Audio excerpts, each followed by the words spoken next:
हाँ, इस वीडियो में हम एलोपेशिया, बालों का झड़ना,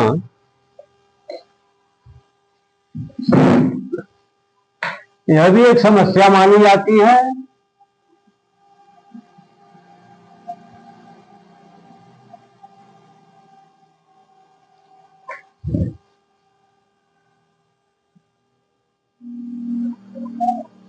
तो इस वीडियो में हम आपको बालों का झड़ना या एलोपेशिया के बारे में चर्चा करना चाहेंगे।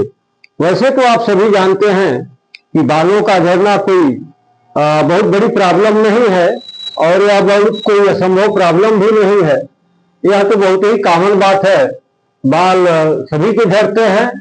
लेकिन यह समस्या तब बन जाता है जब काफी कम उम्र हो, यानी समय से बहुत पहले बाल झड़ना शुरू हो जाए तो फिर यह एक समस्या बन जाती है और जिसकी वजह से बहुत सारे लोग इतने परेशान हो जाते हैं कि आप सोच भी नहीं सकते हैं। बहुत सारे लोग मेंटली काफी परेशान हो जाते हैं जब उनके बाल कम उम्र में झड़ना शुरू हो जाते हैं।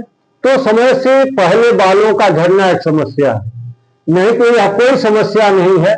यह उम्र के साथ साथ बालों का झड़ना एक स्वाभाविक प्रक्रिया है और वो होगी ही। लेकिन समस्या तब बनती है जब कम उम्र में ही इनका झड़ना शुरू हो जाए। तो इसके बहुत सारे प्रकार भी बताए गए हैं और बहुत सारे कारण भी बताए गए हैं।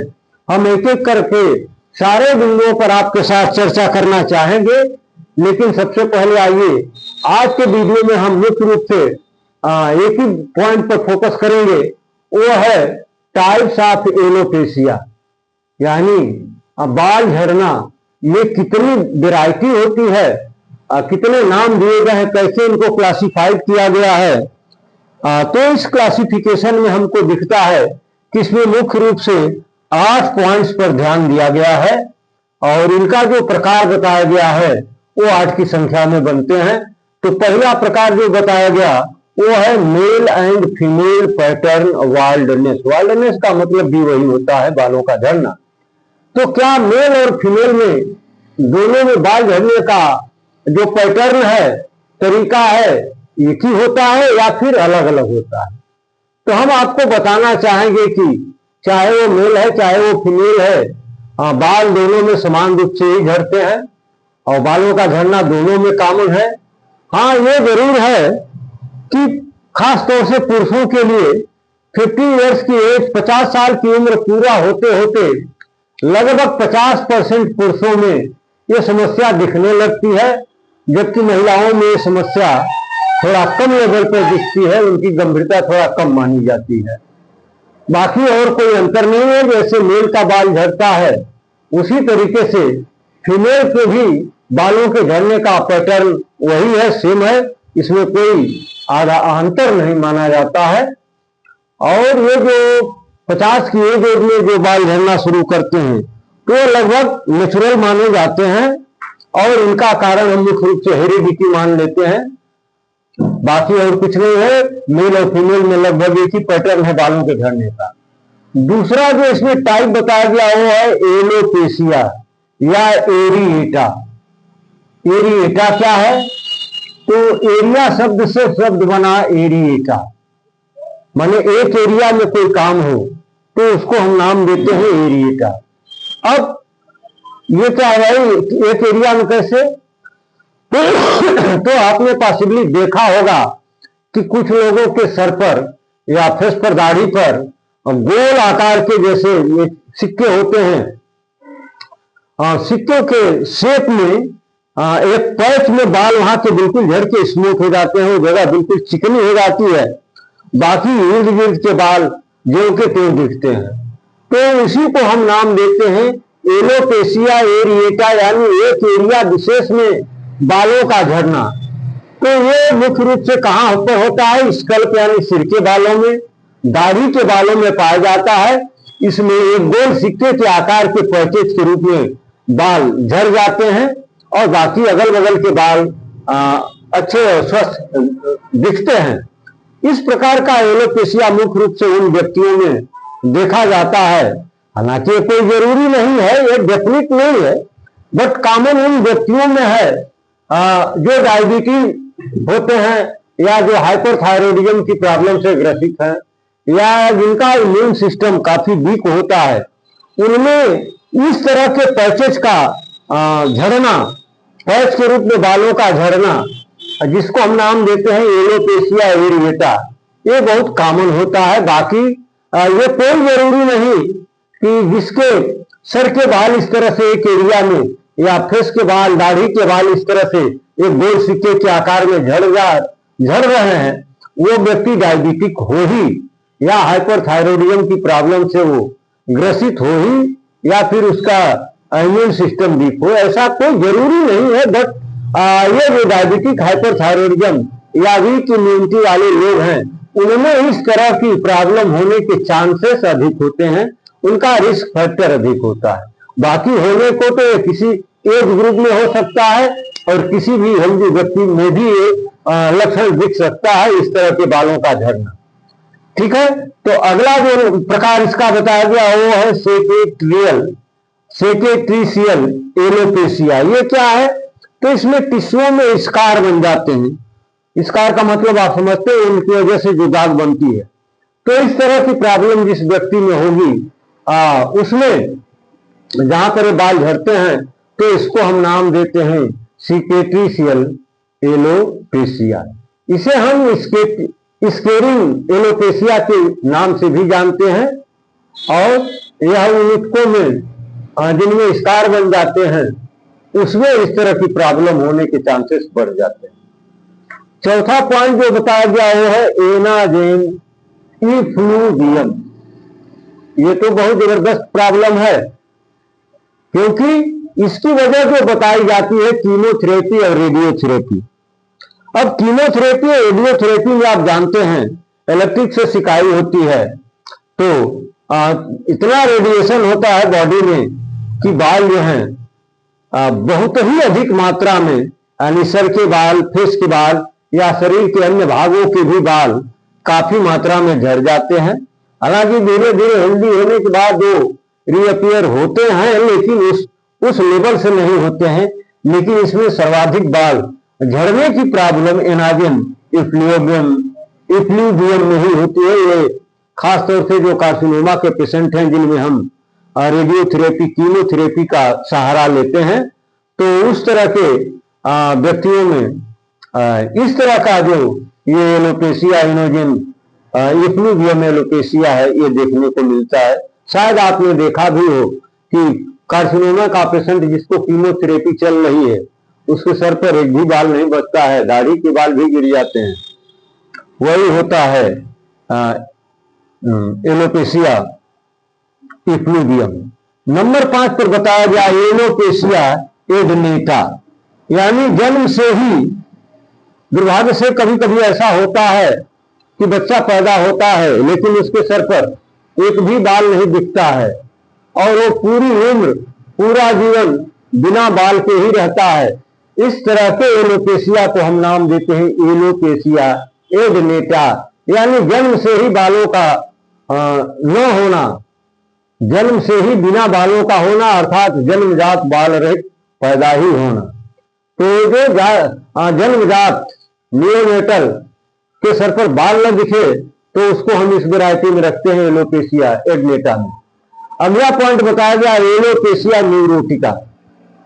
ये इस तरह की प्रॉब्लम उन लोगों में होती है जो काफी मेंटल डिस्ट्रेस से गुजरते हैं या जिनके लाइफ में बार बार मेंटल डिस्ट्रेस की कंडीशन बनती है और इससे वो अपने को निकाल नहीं पाते हैं, या फिर इसके अलावा कोई अगर अन्य न्यूरोलॉजिकल प्रॉब्लम अगर उनको है, तो इसके वजह से भी ये एलोपेशिया की प्रॉब्लम हो सकती है, जिनको हम नाम देते हैं एलोपेशिया न्यूरोटिका। न्यूरॉन आपने देखा, इसमें न्यूरो शब्द लगा हुआ है। 7वां है एलोपेशिया कैपिटिस टोटैलिस। कैपिटिस का मतलब हेड। तो ऐसा व्यक्ति जिसके स्कल्प पर एक भी बाल न हो, एलोपेशिया कैपिटिस टोटैलिस, यानी स्कल्प या सिर का पूरी तरह से बाल रहित हो जाना, यानी इतना बाल झड़ा कि उसके सर पर एक भी बाल नहीं बचा, तो इसको हम नाम देते हैं एलोपेशिया कैपिटिस टोटैलिस। टोटैलिस मतलब टोटल से, कैपिटिस का मतलब हेड से, एलोपेशिया का मतलब बालों के झड़ने। यानी हेड के बाल इस कदर से झड़ जाए कि उस पर एक भी बाल न बचे, तो उसको हम नाम देते हैं एलोपेशिया कैपिटिस टोटैलिस। लास्ट और 8वां पॉइंट है एलोपेशिया यूनिवर्सलिस। यूनिवर्सल का मतलब सब जगह, पूरे शरीर पर बाल का अभाव होना, यानी बॉडी पर तो बाल की उपस्थिति थोड़ा या ज्यादा करके all over top to bottom पूरी बॉडी पर पाया जाता है, लेकिन ऐसा व्यक्ति जिसके शरीर पर कहीं भी, शरीर के किसी भी पार्ट में, किसी भी ऑर्गन पर बाल बिल्कुल दिखे ही नहीं, उसको हम इसी कैटेगरी में डाल देते हैं एलोपेशिया यूनिवर्सलिस। यूनिवर्सल शब्द आपने सुना ना, जो सर्वत्र व्यापी हो उसको बोलते हैं यूनिवर्सलिस। तो एलोपेशिया उसके पूरे शरीर पर प्रेजेंट हो तो उसको नाम देंगे एलोपेशिया यूनिवर्सलिस, यानी पूरे शरीर पर कहीं भी बाल न दिखे तो ऐसे व्यक्ति को हम नाम देते हैं इसी कैटेगरी की एलोपेशिया में, एलोपेशिया यूनिवर्सलिस।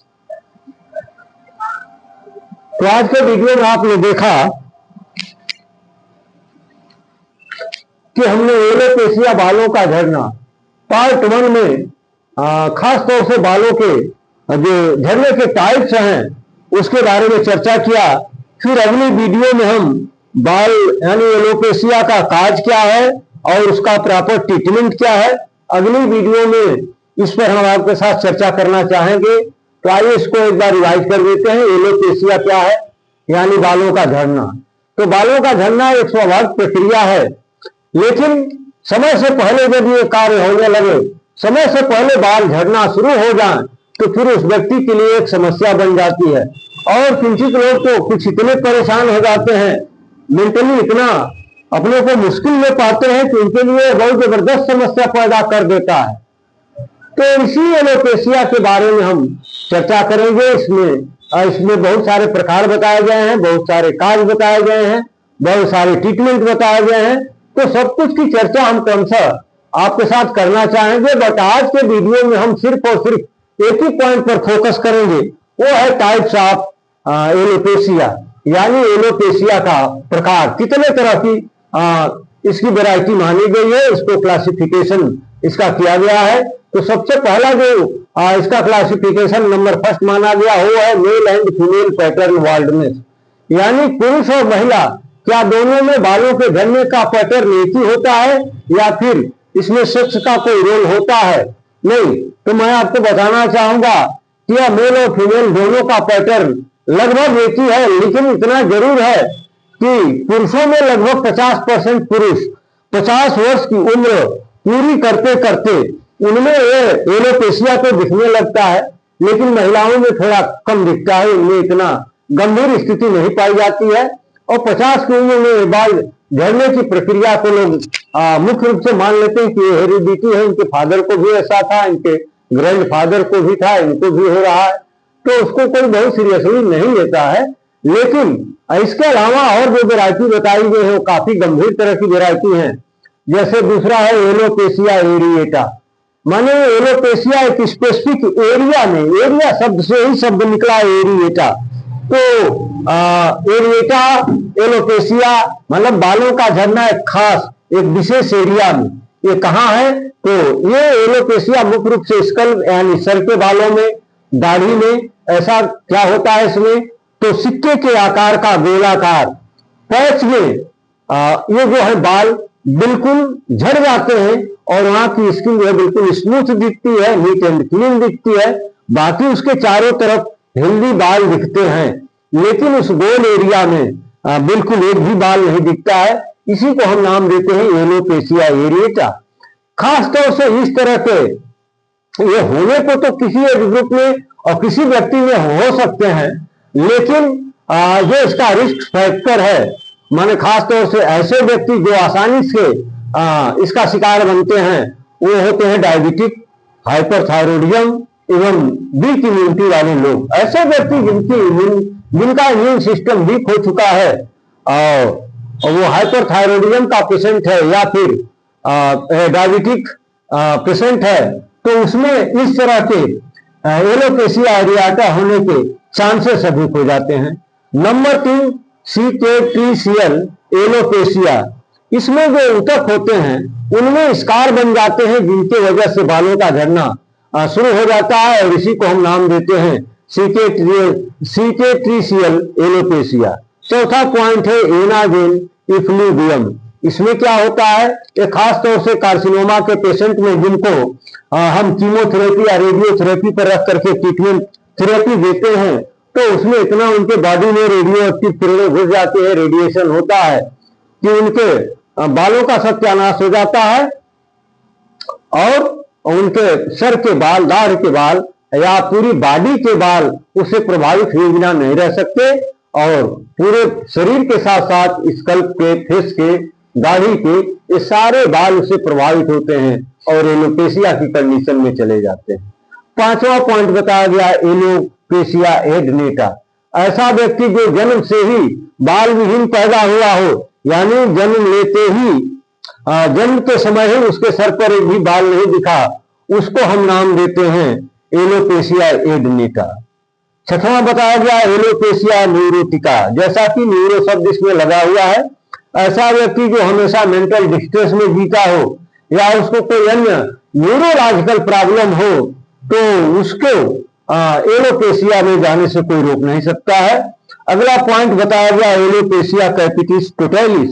जैसा इसका नाम वैसा काम। कैपिटिस का मतलब है, एलोपेशिया का मतलब बाल का झड़ना, टोटैलिस का मतलब टोटल, यानी जिसके शरीर पर एक भी बाल न दिखे उसको हम इसी ग्रुप में डाल देते हैं एलोपेशिया कैपिटिस टोटैलिस, यानी सर के बाल का टोटल लॉस हो जाना। 8वां और लास्ट पॉइंट इसमें बताया गया एलोपेशिया यूनिवर्सैलिस, यानी इस तरह का बाल झड़ना जो पूरे शरीर पर कहीं भी हो जाए, पूरे शरीर पर सब जगह हो जाए, उसको बोलते हैं पूरे शरीर पर बाल का अभाव होना, यानी एलोपेशिया यूनिवर्सैलिस, यानी पूरी बॉडी पर कहीं भी बाल ना बचे, वो एलोपेशिया में चला जाए, उसको कहते हैं एलोपेशिया यूनिवर्सैलिस। हम आपके साथ अगले वीडियो में इस एलोपेशिया का काज और उसका ट्रीटमेंट, इन दोनों बिंदुओं पर अगली वीडियो में हम आपके साथ विधिवत चर्चा करना चाहेंगे। इसलिए आप ध्यान रखिए कि कंटिन्यूटी में वीडियो यदि आप पढ़ते हैं तो इसका जबरदस्त लाभ उठा सकते हैं। डिसकंटिन्यूटी में पढ़ते हैं तो आपका समय बेकार जाता है, वो लाभ नहीं मिलना चाहिए जो मेरे प्रयास से आपको मिल रहा है। धन्यवाद।